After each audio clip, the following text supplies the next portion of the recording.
Hi, Mike here. You're watching Scout Restoration Yukon.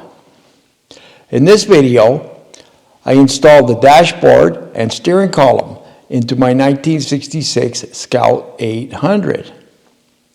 This is not a how-to video. It's a how I do video. I hope you like it. Let's get to work.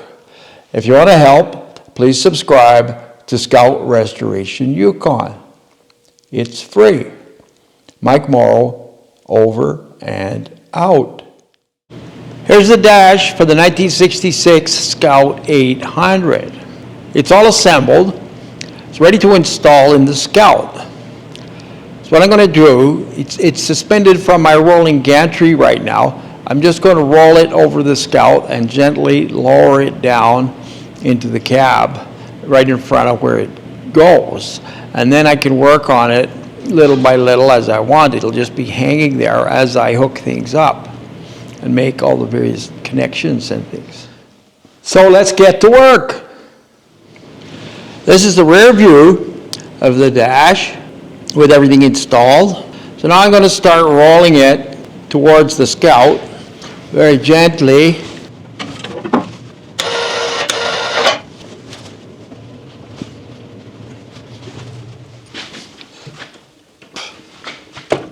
So with the dash in position, the first thing I have to do is install the choke cable, the throttle cable, and the heater duct cable. All have to go through these three holes. They need grommets. Also, the speedometer cable needs a grommet. I'm going to go inside the engine compartment now and install some grommets. So this is the grommet for the choke cable. This is the grommet for the bulkhead plug. The big bulkhead plug goes through here. There, it'll just go through there like that. And over here, there's another grommet for another plug. And just above that is the speedometer cable. This is the main bulkhead plug. It's installed. Beside it, it's the wiring harness to the heater. And this cable, it's the cable that goes to the heater or throttle cable. And here we have a speedometer cable. It's now through the firewall. And below that, it's the choke cable. And then there's this other, second smaller bulkhead plug that goes in the firewall. And then over here, on the extreme left-hand side, beside the tag, it's the vacuum line that goes to the engine, the fuel pump actually on the engine, for the wipers. Having a look from the passenger side, you can see the glove box. Just above the glove box, you see the wiper motor. So I've hooked the two lines up to this wiper motor. And over here on the driver's side, you can see right across there, you can see the wiring going to the big bulkhead plug. The two cables, choke and throttle. And here's the vacuum lines, and here's the T that goes from the two valves to the line that goes under the hood. I've also hooked up the two vacuum lines on the vacuum motor on this side. I'm inside the engine compartment. This is the antenna wire here, and it's going to go through this hole here.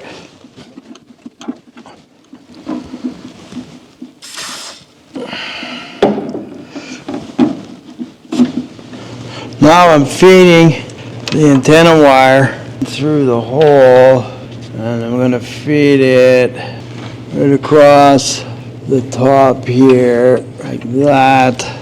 And I'm going to plug it into the back of the radio. Now I'm connecting the speedometer cable here. I'll just gently tighten that with a pair of pliers. There, that's tight enough. So I fastened the vacuum line to the inside of the firewall, and I've zip tied these vacuum lines together in a couple of places just to try to keep them tidy.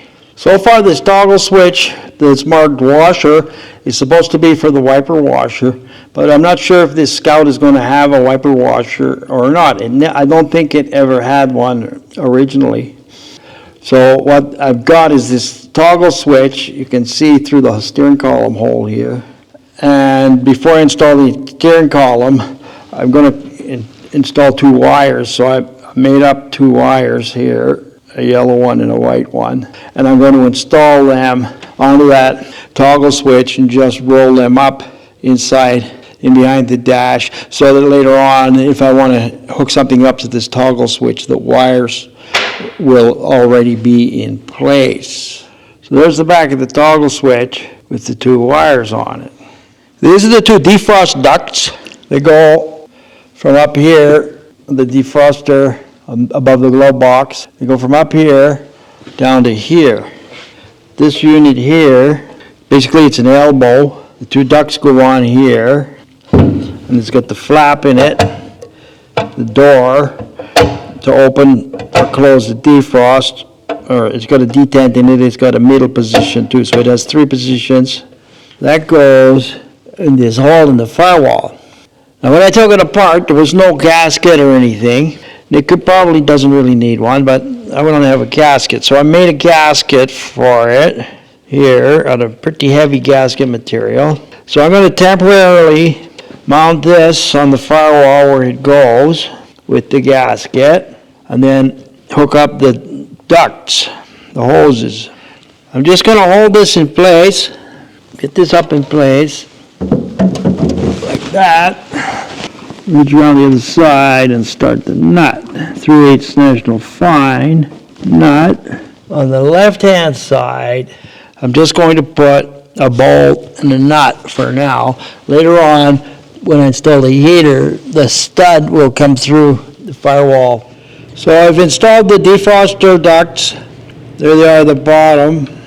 You can see here, I've installed the 2 defroster ducts and put hose clamps on them. Before installing the dash, I have one last thing to do. You will notice this is the wire that goes to the cigarette lighter.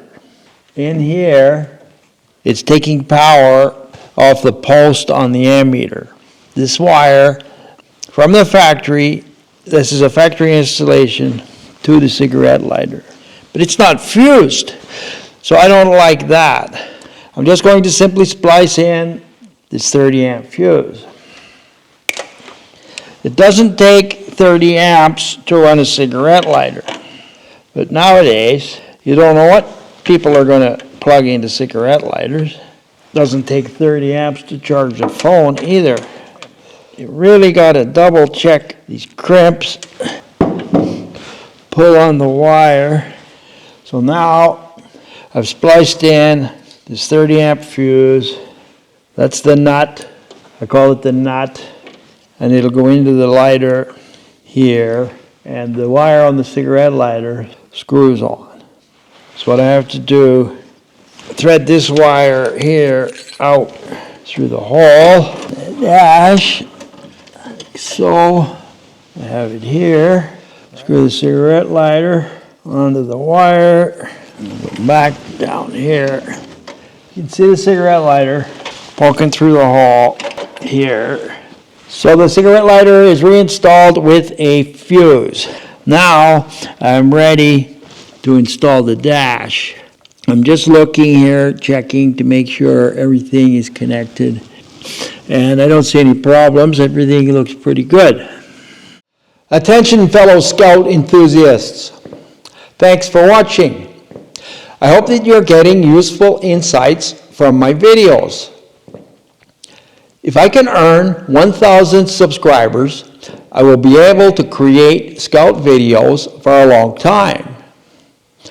Please like and subscribe so that we can continue this journey for years to come. I will show all the details. Over and out.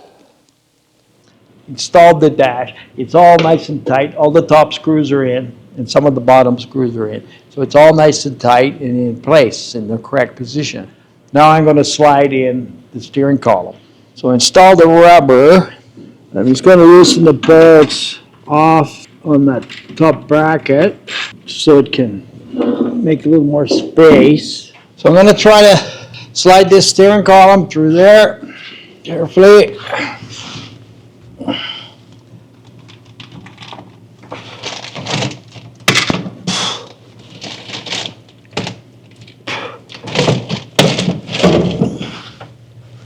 That went pretty good. Got it in that far. Okay. Whoop. Wiring goes first. So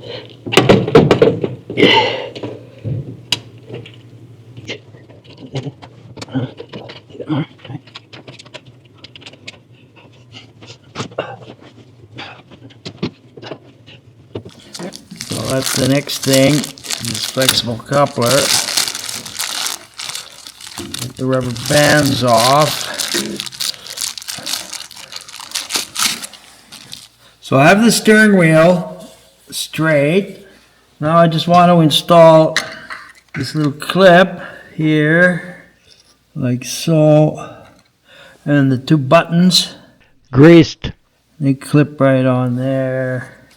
I've got this as close as possible to the straight position, and same with the steering wheel. And we'll just have to see how that works out. This washer here, I see now, has to go on before the knobs, buttons as they call them. So to take that off again. So I'm going to pull the steering column towards me. Basically, those two buttons have to go in those two slots. It seems to be going in there. So I got the coupler to go together. See if I can get it started. I'll try to start it on the bottom first. So the coupling is together. And then there's the two 1/2-inch nuts on each side.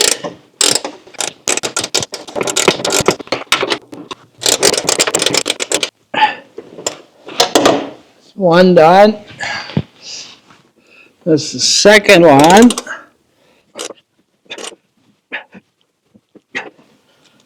That's done. I'm going to tighten the screws, the Phillips screws, right across the top. That one's tightening.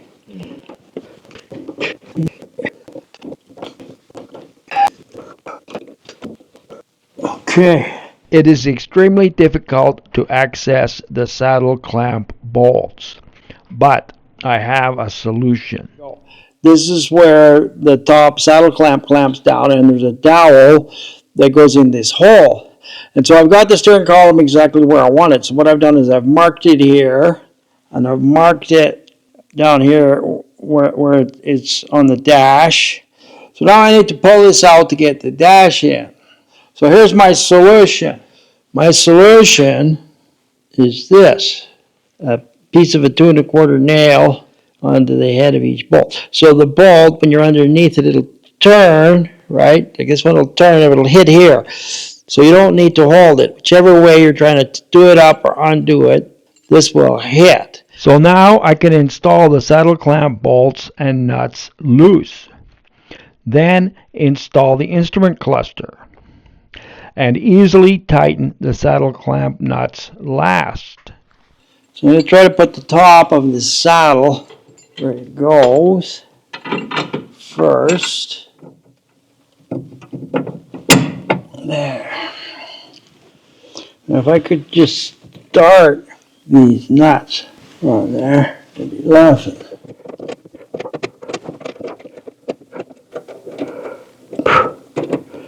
Okay, there's one started with the lock washer.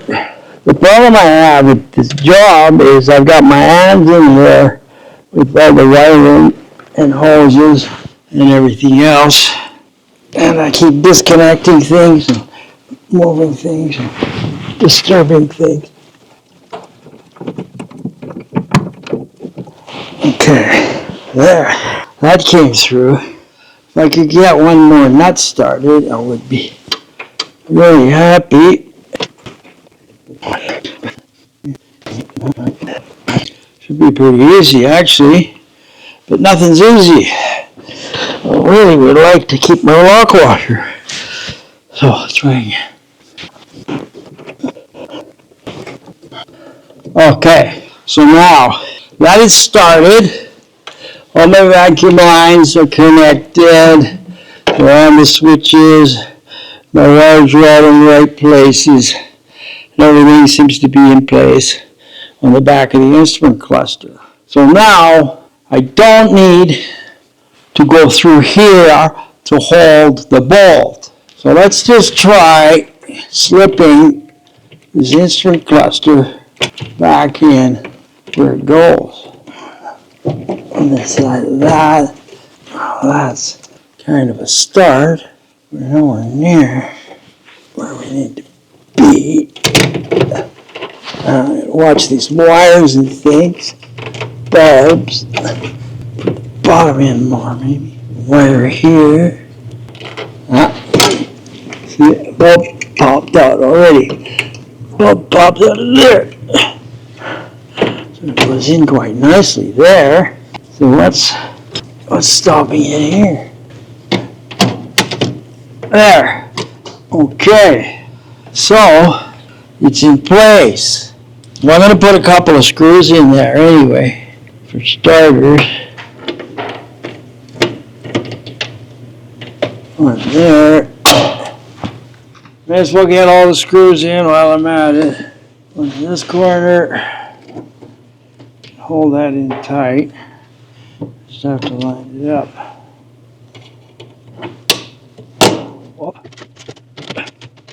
Three more. Top one first. Bottom one. One more on the other side.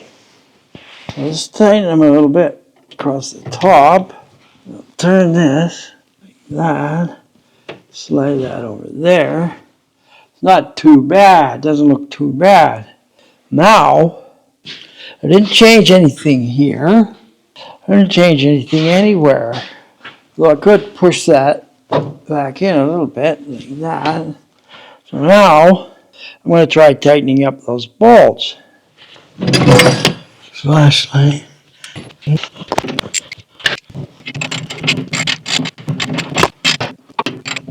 Oh, this is easy compared to before.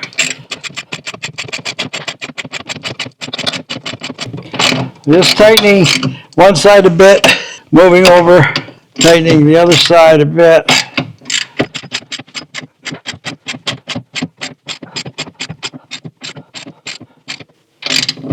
Getting tight. So I'm just doing this with a 1/4 inch dry ratchet and a 1/2 inch shallow socket. And it's a piece of cake, because I don't have to hold the top of the bolt. Get them tight.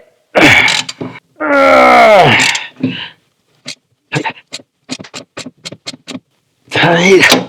Back to the other bolt. Okay. Those are plenty tight, and they've got lock washers.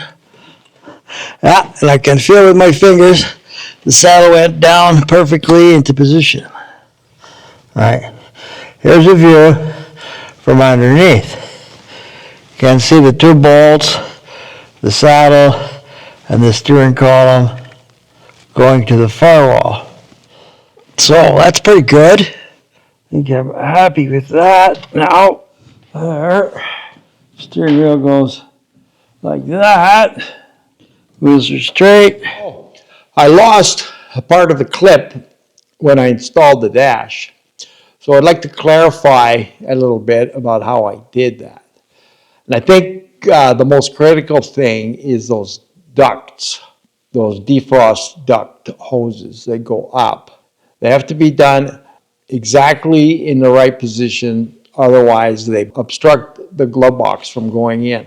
So I think it's a good idea to take a good look at the orientation of these hoses before removing the dash. It'll save you a lot of time later on, because I didn't do that and I had to try 2 or 3 times to get them right. But anyways, once all the ducts are right and there's nothing obstructing the dash, the first thing I did was I got the top of the dash up here without the steering column, and I used awls, these screws. There's 1, 2, 3, 4, 5, 6, 7, 8, 9 screws. So I put an awl here and an awl here and an awl here, and then I was able to get all these 9 screws loosely installed. And after that, I just had to pull down on the bottom of the dash and it popped into place quite nicely. After that, the tough part is dealing with the steering column. So I just wanted to clarify that a little bit. Let's get back to work. After plugging in the steering column wiring harness, there was one pink wire left over, single pink wire with a Spade Packard 56 connector on it. So I spent all morning researching that wire. That wire, it's right here. It's this pink wire right here. And that wire is not used, so I don't need it. The yellow wire here is for the horn. It goes to the horn relay. There's a 15 amp fuse here. This green wire here is the ground for the dash. So I'm going to ground it right here. So I'm just going to take a Dremel and clean that off and then put a screw it on there.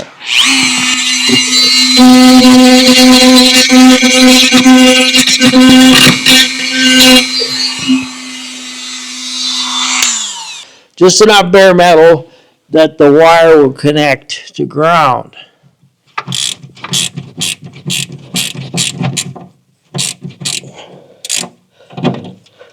So I'm just going to tape this harness up a bit more, try to tidy it up a bit. I'm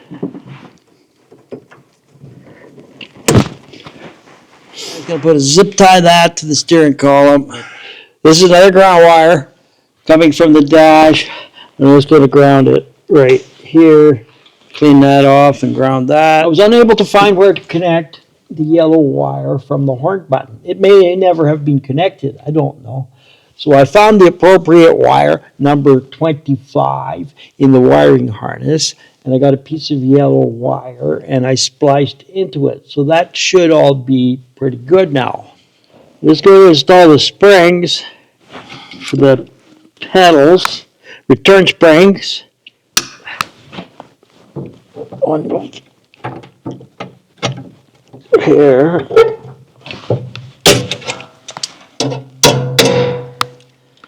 And the second one here for the clutch. This wire here comes from the hot side of the switch. Ignition switch. I don't quite know what to do with that, so I'm going to get it out of the way. And I'm just going to tape it up, fold it up, and tape it up out of the way for now, until such a time as I need a hot wire. I'm pretty sure this is the wire they had going to the positive side of the coil. And it may once again go to the positive side of the coil if it's needed. If we don't need it at all, I'll just remove it. But for the time being, I'm just going to tape it up out of the way. And I'll deal with that later. So I've installed the lower air duct. And it's just a matter of tightening up the screws now.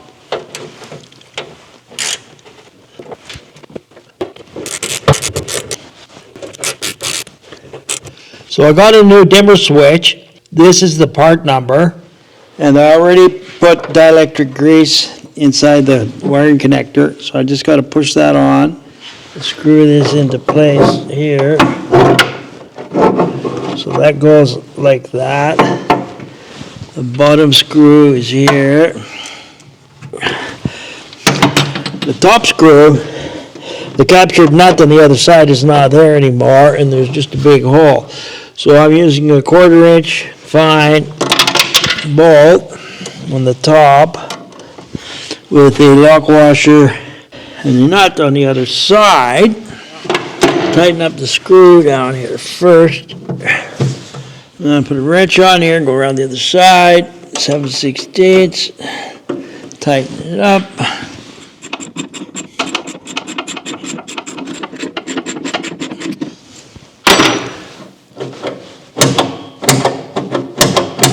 dimmer switch. In conclusion, the dash is installed.